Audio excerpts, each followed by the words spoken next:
First, we are going to start with our dry ingredients, with the flour, the baking soda, baking powder, and our salt.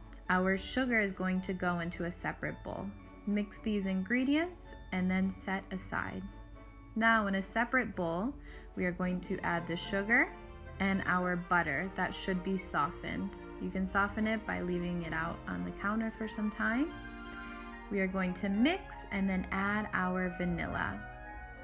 Now we are going to crack the egg very carefully, making sure we get no shell into our mixture, and mix again.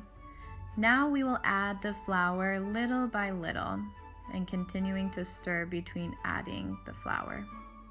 Add some more flour and mix until we have added all of our flour and get a nice, thick, consistent dough. Then we will set this dough into the refrigerator for an hour. Next, we will roll out our dough, adding some flour to prevent the dough from sticking to the rolling pin. Here you can see with the cookie cutter, there is a thin side that will be placed down when you cut the cookie. So I'm going to cut the cookies and repeat until there is no space left. We're going to carefully pick up the cookies with a spatula and place them onto a baking sheet to go into the oven.